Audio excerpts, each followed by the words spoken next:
Hola, ¿cómo están? Espero que bien. Vamos a continuar nuestras clases del curso de biología. Para esto hemos preparado hoy día un tema especial. Muy bien, veamos entonces historia de la biología 1. ¿Sí? Lo hemos separado en dos capítulos. Lo he separado en dos capítulos para poder verlo en dos clases. Vamos a ver la primera etapa, que es la edad antigua, y la edad media.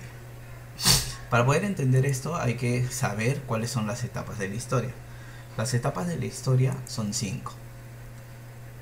La prehistoria, la edad antigua, la edad media, la moderna y la contemporánea. Entonces, de estas 5 etapas que tiene la historia, vamos a ver cuáles, dónde se dieron los inicios de la biología. Para también entender un poquito por qué es que se llaman así estas etapas, vamos a ver que la prehistoria se le llama desde que comenzó la aparición del hombre, que es hace 4 millones de años, hasta la invención de la escritura y la aparición de las grandes ciudades. Esto de acá se le conoce como prehistoria. Entonces, cuando ya aparece la escritura y las grandes las primeras civilizaciones, uno habla de la edad antigua. Ese es el inicio, que termina con la caída del Imperio Romano. Acá están los griegos, los romanos, como tú verás. Esta etapa se llama edad antigua. Y en la Edad Media, que se da desde la caída del Imperio Romano hasta 1492. 1492 es una fecha importante, que es la fecha del descubrimiento de América, como tenemos acá, el descubrimiento de América. Entonces recuerda, vamos a ver la edad antigua, la edad media y un poquito de la prehistoria para conocer. La prehistoria, recuerda, hace 4 millones de años hasta la aparición de la escritura.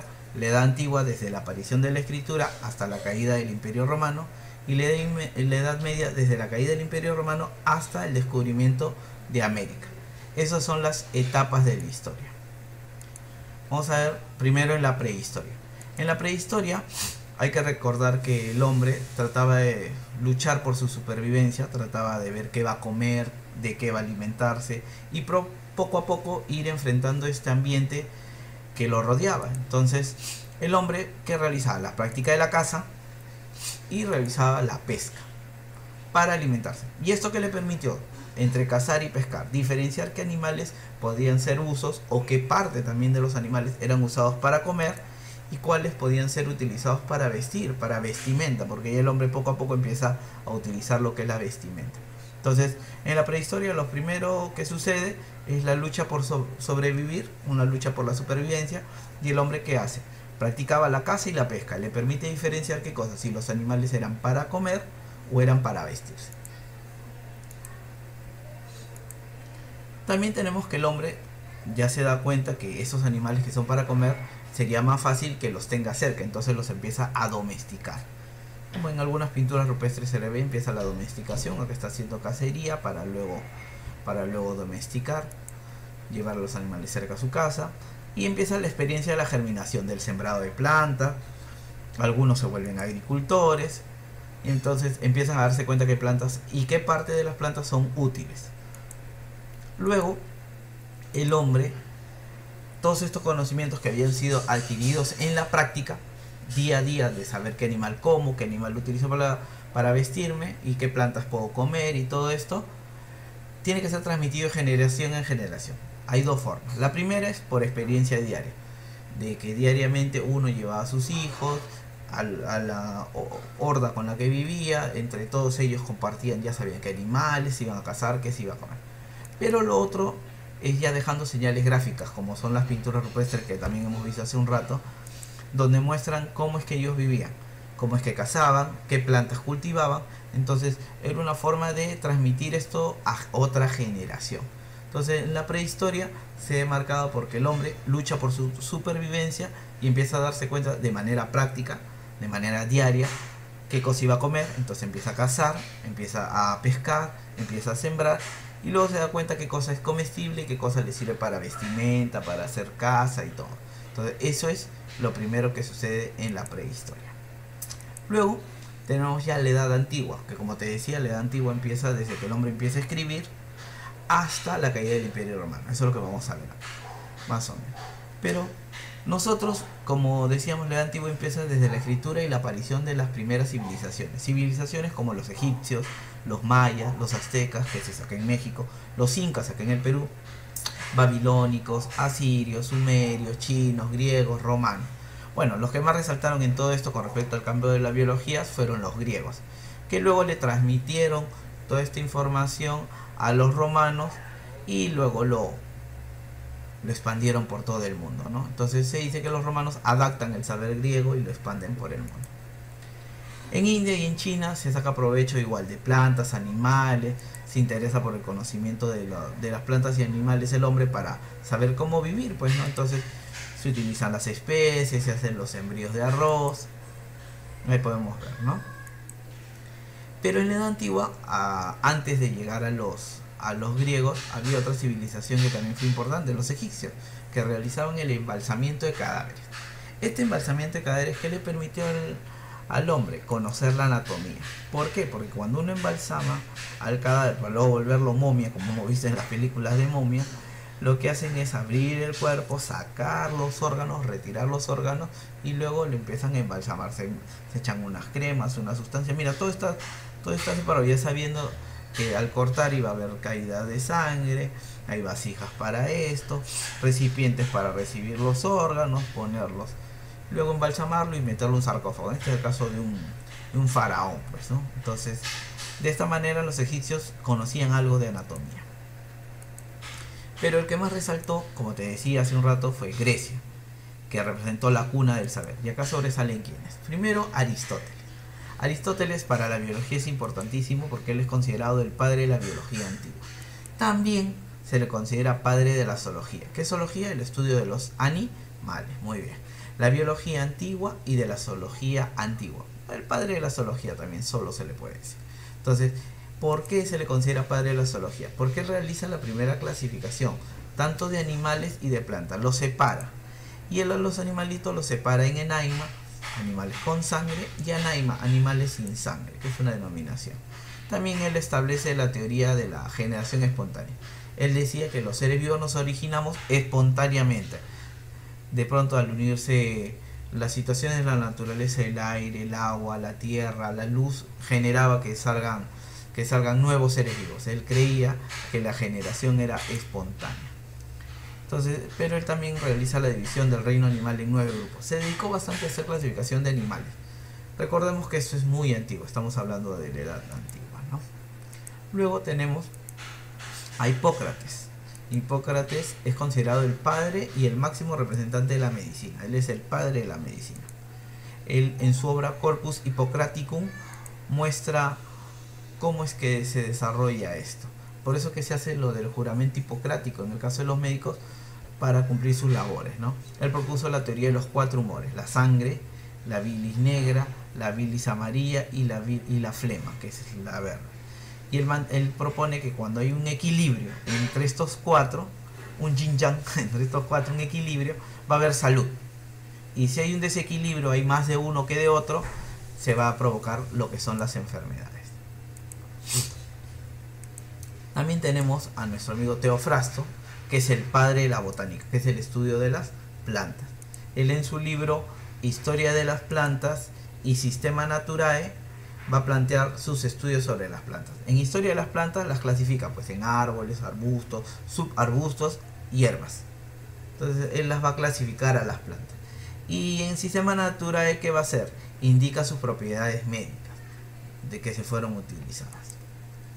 Luego tenemos a Anaximandro. Anaximandro es un filósofo griego que propone que los animales surgen del agua. Él dice que el hombre desciende de los peces, que es una especulación antigua de la evolución. Entonces dice que primero aparecen los peces y por evolución aparece el hombre. Es una idea que tiene Anaximandro, ¿no? Anaximandro plantea que la Tierra, este es un dibujito de cómo Anaximandro creía que era la Tierra, el océano rodeando Europa, Libia y Asia. No había nada más, solo eso. El mar Mediterráneo, el río Nilo, el mar Negro y el río Fasis. Es lo que él creía que existía solo en el mundo. Entonces era un gráfico de Anaximandro. Luego tenemos a Herófilo, que era el médico griego, considerado el primer anatomista del mundo antiguo. Él funda junto a Erasístrato la escuela de Alejandría, que es la principal escuela de conocimiento en Grecia. Entonces recuerda esto: Erasístrato, Herófilo fundan la escuela de Alejandría. Él realiza las primeras disecciones en humanos Profesor, disecciones y vivisecciones. Disecciones es cuando ya tienes un cadáver, o sea, una persona muerta, tú le realizas un corte y abres para ver, esa es una disección. Y una vivisección es cuando el humano está vivo. Entonces, él realizaba, así como dice aquí gritando de dolor la persona, él realizaba vivisecciones, abría humanos vivos. Pero en este caso, ¿en quiénes se hacía? En criminales y esclavos que ya eran condenados a muerte por los reyes. Entonces él aprovechaba que estas personas ya iban a morir, entonces antes de que terminen por morir, porque en pleno vivisección también podían morir, él realizaba estas vivisecciones. Y esto lo realizaba junto a su amigo Erasistrato, ¿no? Los fundadores de la escuela de Alejandría, como te dije. Él sentó la base de una anatomía exacta, a diferencia de Galeno. Entonces, acuérdate, Hipócrates, padre de la medicina. Herófilo puede ser considerado el primer anatomista, podría llamársele hasta padre de la anatomía, porque él sienta bases de la anatomía exacta.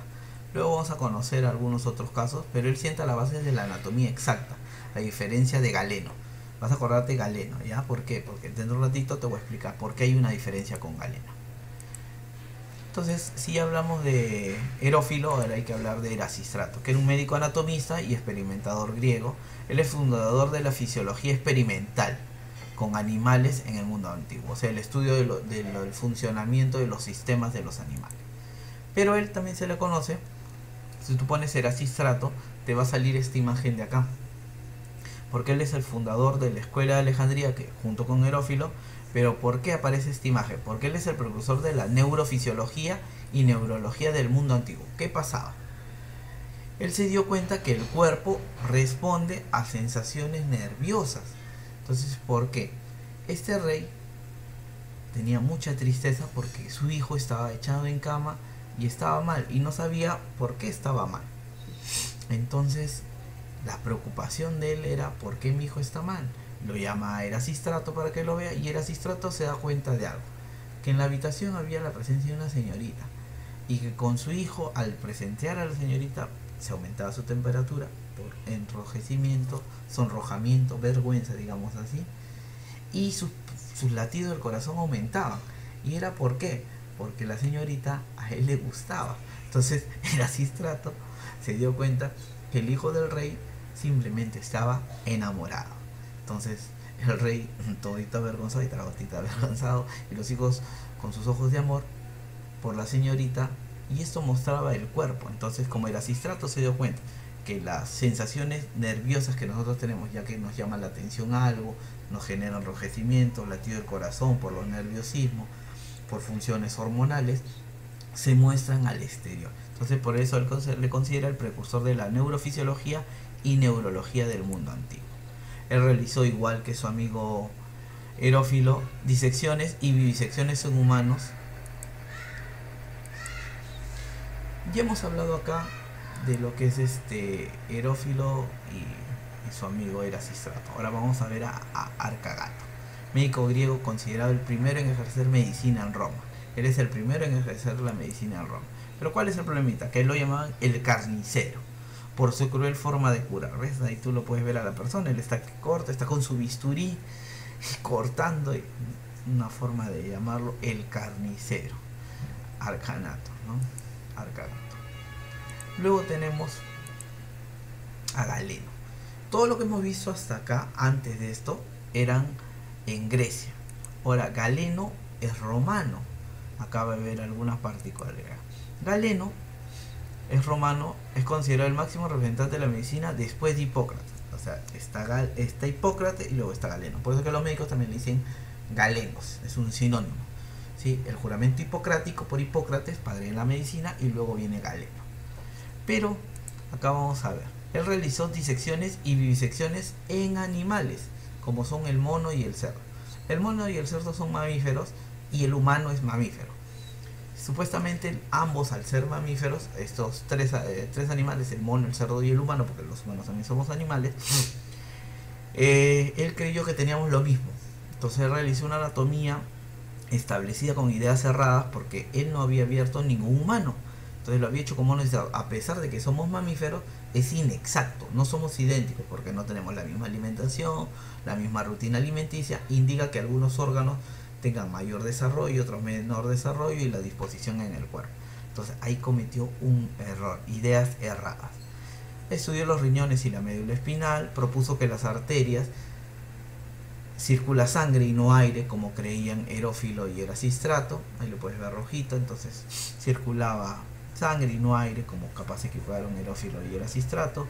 Y no diseccionó ni viviseccionó seres humanos. Entonces él todo lo realizó con animales. Entonces ahí viene las ideas cerradas y lo inexacto que puede ser. Ahora, pasemos a la biología en la Edad Media. La Edad Media es una etapa en la que decae el Imperio Romano, como te dije, y vamos a ir hasta el descubrimiento de América, ¿no? En 1492. Eso es lo que dura la Edad Media. Pero la Edad Media está marcada, ¿por qué? Porque la Iglesia domina. Y como la doctrina religiosa dominaba, los estudios científicos fueron dejados de lado. Entonces solo se realizaba culto a Dios y no se realizó mucho estudio. Por eso que en esta etapa tenemos pocos avances científicos en lo que es biología. Solo tenemos dos representantes. Tenemos a Avicena, que publicó el Canon de la Medicina en 1235, y esto fue utilizado como libro de texto en medicina hasta el siglo XVII.